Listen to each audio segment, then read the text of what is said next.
Good morning students. मैं doctor Hemlata Akodia, government girls college Chomu से। बच्चों में आपको राजनीति विज्ञान पढ़ाऊँगी। बीए पार्ट सेकंड का फर्स्ट पेपर मैं पढ़ा रही हूँ आपको। तो सबसे पहले हम इस पेपर के सिलेबस के बारे में जानेंगे, क्योंकि यह पता होना ज़रूरी है कि हमें इस पेपर में क्या पढ़ना है। वैसे तो बीए जो पार्ट सेकंड है उसमें हमें दोनों पेपर में मिला के 6 देशों का संविधान पढ़ना होता है, जैसे ब्रिटेन का, अमेरिका का, चीन का, जापान का, और सेकंड पेपर हमारा पूरा ही भारत के संविधान के संबंध में है। इस पेपर को जब मैं पढ़ाऊँगी तो आपको तुलनात्मक रूप से पढ़ाऊँगी। मैं अमेरिका के संविधान का ब्रिटेन से भी तुलना करूँगी, चीन से भी करूँगी, जापान से, स्विट्ज़रलैंड से, और सबसे महत्वपूर्ण है मैं भारत के साथ भी उसका तुलनात्मक अध्ययन करते हुए पढ़ाऊँगी, जिससे कि आपको समझने में काफ़ी ज़्यादा आसानी होगी, क्योंकि सभी संविधानों में थोड़ा थोड़ा अंतर है और कुछ चीज़ें हमारी एक दूसरे संविधान से मिलती जुलती है। तो ऐसे समय में हमें तुलनात्मक अध्ययन करने पर एक तो याद बहुत अच्छे से रहता है, इसके अलावा कोई भी चीज़ हम बहुत अच्छे से पढ़ पाते हैं और उसको समझ पाते हैं।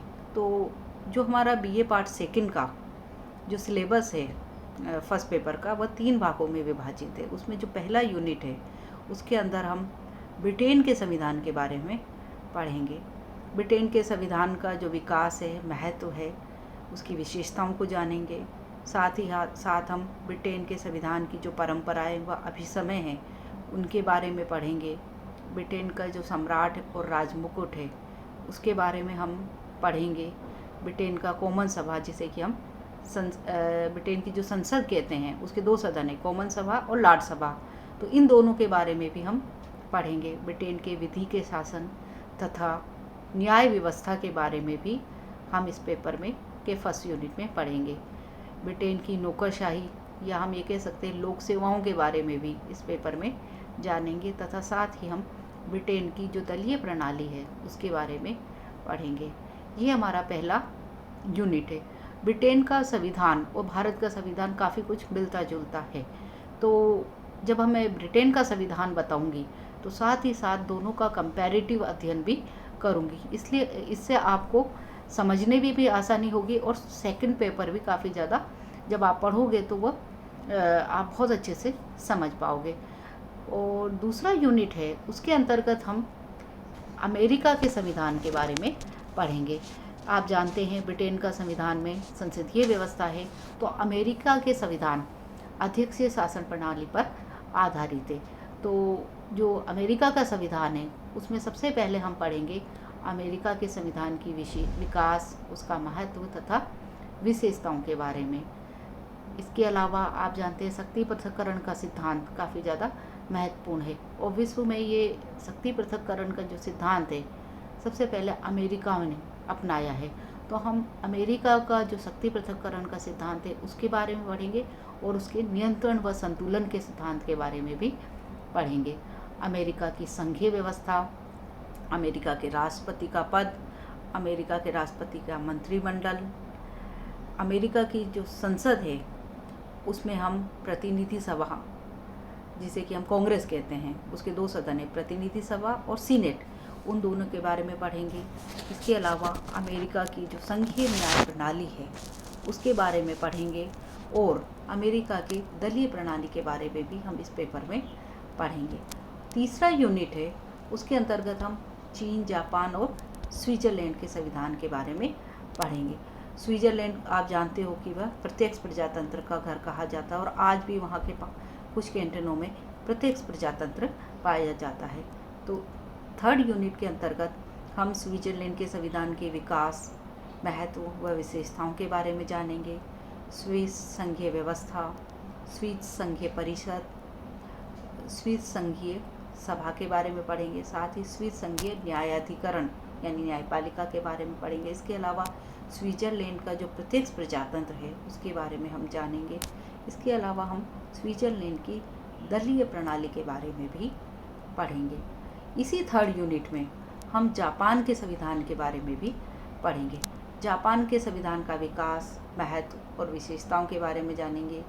जापान के संविधान के मौलिक अधिकार व कर्तव्यों के बारे में हम जानेंगे। इसके अलावा जापान के संविधान में जो सम्राट है उनके पद के बारे में जानेंगे।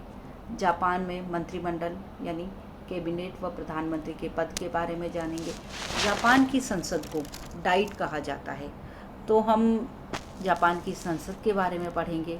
इसके अलावा जापान की न्यायपालिका, जापान के राजनीतिक दल या दलीय व्यवस्था के बारे में भी हम पढ़ेंगे। तीसरा जो कंट्री है वह है चीन। हम जनवादी चीन के बारे में भी इसमें पढ़ेंगे। इसके अंतर्गत हम जनवादी जो संविधान है चीन का 1982 का, उसकी विशेषताएं जानेंगे।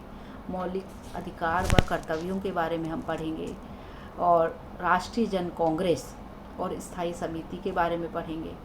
राष्ट्रपति व राज्य परिषद के बारे में पढ़ेंगे। जनवादी चीन की न्याय व्यवस्था के बारे में भी हम जानेंगे। साथ ही हम चीन का जो साम्यवादी दल है, कम्युनिस्ट पार्टी है, उसके बारे में पढ़ेंगे। तो आपका जो सेकेंड ईयर का जो पेपर है, इसमें हम फर्स्ट पेपर है उसमें हम इन 5 देशों के संविधानों के बारे में पढ़ेंगे। जब हम इसको पढ़ेंगे तो मैं आप लोगों को अपने व्हाट्सएप ग्रुप जिसके के द्वारा हम पढ़ेंगे, मैं जिसमें ये वीडियो डाल रही हूँ, उसमें आप लोगों को असाइनमेंट भी दूंगी। आप लोग असाइनमेंट करके मुझे व्हाट्सएप ग्रुप के माध्यम से सबमिट करेंगे। साथ ही आप लोग हमें अगर आपको कोई समस्या आती है तो आप मुझसे मेरे कॉन्टैक्ट नंबर पे या मेरे फ़ोन पर संपर्क कर सकते हैं। हम बात भी करके समस्याओं का समाधान करेंगे। इसके अलावा आप लोग जो किताबें खरीदेंगे इस पेपर के लिए, तो आप इस पेपर में आप BL फड़िया की किताब खरीद लें या पुखराज जैन की खरीद लें। जो भी आपको मार्केट में अवेलेबल हो वो किताब आप खरीद लें और किताब से ही पढ़ें, क्योंकि अगर आप किसी भी पेपर को ठीक से समझना चाहते हैं तो आपको किताब के द्वारा अध्ययन करना अनिवार्य है, क्योंकि 1 वीक सीरीज से आप किसी भी पेपर के कॉन्सेप्ट को नहीं समझ सकते। तो आप लोग इस पेपर के लिए फड़िया की किताब खरीद लें, वो बहुत अच्छी है। इसके अलावा आप पुखराज जैन की भी किताब खरीद सकते हैं या आपके मार्केट में जो भी किताब अवेलेबल है वो आप खरीद लें, लेकिन आप किताब से ज़रूर पढ़ें। धन्यवाद।